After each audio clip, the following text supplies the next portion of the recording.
রাসূলুল্লাহকে মানি না? কোন কারণে এই সমস্ত ভুয়া ভুয়া চলে? আপনাদেরকে কে টাকা পয়সা দেয় বলেন তো দেখি? উম্মতের এই মহা দুর্যোগের সময় এখন আপনি দেখেন, ইমামদেরকে ধরে, খতিবদেরকে ধরে ইসকন নামে ভারতের এরা গুম করে উলঙ্গ করে ফেলে রাখছে। কত কঠিন অবস্থা চলছে দেশে আপনি জানেন? এ দেশকে এখন আমাদের নিয়ন্ত্রণে আছে। এখনো পর্যন্ত 100 জনের 90 জন শয়তান দায়িত্বে বসে আছে। এমনি এমনি আমরা সংস্কার চাই, আর এর মাঝে এখন কিছু আলেম নামে জানেন এত বড় বড় গাড়ি নিয়ে খালি ফতোয়াবাজি করে। আকিদা আকিদা, কিসের আকিদা? আকিদা করেন আপনি?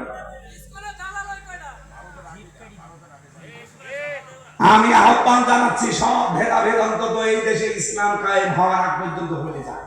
আগে ইসলামটা আসুক, এরপরে ফতোয়াবাজি করি। নাই তো কয়েকদিন পরে মাথায় টুপিও রাখতে দেবে না। কারণ যখন জেলে নেছে হাসিনা, এটা আলিয়ায় পড়ে না কওমিতে পড়ে দেখে নাই। আমি তো আলিয়া কওমি 2 জায়গায় পড়েছি। মামুনুল হক পড়েছে শুধু কওমি মাদ্রাসায়, ওরাও ধরেছে আমারও ধরেছে। ওই সময় কি দেখেছে যে হামজা আলিয়ায় পড়েছে, এটা ধরবো না? ইসলাম যদি না আসে না এবার 54 বছর পরে, এবার যদি এরকম ফতোয়াবাজির কারণে পিছিয়ে যান, দেখবেন 154 বছরেও পরিবেশ পাবেন না। এখানে খলিফার যে দায়িত্ব, আল্লাহ যে পরিচিত কাজগুলো শিখিয়েছেন, ওইগুলো এবার জমিনে কায়েম করে। আমরা এবার দেখতে পাচ্ছি খলিফার দায়িত্ব নিয়ে সাহাবীদের মতো যদি বদরের ময়দানে আমরা এবার টিকে থাকতে পারি, ইসলাম এবার কায়েম হবে।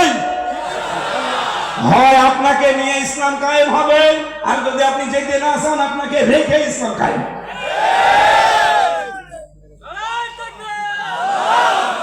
আজকে আমার কুষ্টিয়ার জেলা 300 নারী পুরুষ একবারে এসে একামতে দিন এদেশে কায়েম হোক, এই জন্য তারা যোগ দিয়েছে। আজকে কয়েকদিন আগে এক জায়গায় জুমার নামাজ পড়ালাম কুষ্টিয়ায়, 18 জন এসে বলছে, হুজুর আমরা চলে এসেছি। আমি বললাম কি মুসলমান, কালেমা পড়ানো লাগবে? বলছে না, কালেমা জানি, এতদিন আল্লাহর আইনের বিরুদ্ধে ছিলাম, মানুষের তৈরি করা আইনের পক্ষে ছিলাম, এখন আমরা আল্লাহর আইনে জমিনে কায়েম করতে চাই, আপনার হাতে হাত দিতে চাই। দলে দলে পালে পালে মানুষ এই ডাকছো জাকছো রাখছো আর কি চাকসোর কারণে সব এখন পাল্টিয়ে গেছে। মানুষ এখন বুঝে ফেলেছে যে সন্তানরা যখন এই দেশে ইসলাম চায়, এই সন্তানের মা বাবারাও এবার ইসলাম চায়।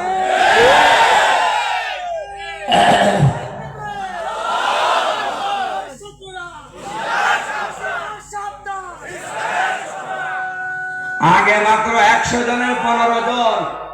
আপনি দেখবেন আগস্টের 5 তারিখের আগে জরিপ পাওয়া যায়।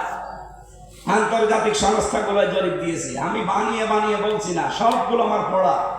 মাত্র 100 জনের 15 জন বলতে আমরা ইসলাম চাই।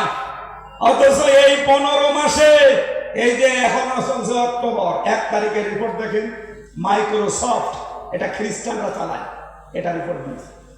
এখন বাংলাদেশে 100 জনের 77 জন বলছে আমরা ইসলাম চাই। এমনকি হিন্দুরা, ওরাও বলছে ইসলামের দেশে কায়েম হলে আমরা নিরাপদে থাকতে পারবো। সুবহানাল্লাহ বলতে পারেন না? 100 জনের 15 জন থেকে যেখানে 77 জন চলে এসেছে, এই কারণে আমেরিকার মতো খ্রিস্টান রাষ্ট্র বলতে বাধ্য হচ্ছে বাংলাদেশ জামাত ইসলামী এবার ক্ষমতায় যাক। 5টা কারণে এদের ক্ষমতায় যাওয়া দরকার। কারণ এদের যারা নেতা আছে, এরা সব সৎ, নম্র এবং যোগ্য। এদের সাথে কথা বলা যায়। একটা খ্রিস্টান যদি কথা বলতে পারে আর আপনি সহ্যই করতে পারেন না, শুধু রাজাকার রাজাকার। এই ট্যাগটা যারা দিত এই 15 মাসে, এই রাজশাহী বিশ্ববিদ্যালয় নির্বাচনে ইসলামপন্থীরা জিতে যাওয়ার পরে এখন অনেকে সুর নরম হয়ে গেছে। নোয়াখালীতে একজন নাম করা নেতা কয়েকদিন আগে আমারও রাজাকার বলতো, আর এখন বলছে জামাত আর বিএনপি ভাই ভাই। কয়েকদিন আগে বললো এরা পাকিস্তানের দালাল রাজাকার, এদেরকে আমরা ঘৃণা করি। ওই 3টা বিশ্ববিদ্যালয় তো পাশ করেছে, রাজশাহী পাশ করার পরে বলছে জামাত আর বিএনপি ভাই ভাই, আমাদের কোনো দ্বন্দ্ব নাই। আমার মনে হয় আর কয়েকদিন পরে ইসলামী বিশ্ববিদ্যালয় ভোট আছে, এখানে তো শিবির 100 ভাগের 100 ভাগ। এ তো শিবিরের আতুর ঘর। এখানে যেই দেখবে যে 100 জনের 100 জনই পাস করেছে, তখন বলবে আপনি আমাদের ভাই না, আমাদের বাপ। এখানে একেবারে আশার সঞ্চারের কথা বলছি। 100 ভাগ কোরআন আমি বিশ্বাস করে বলছি, এবার ইসলাম যাবে।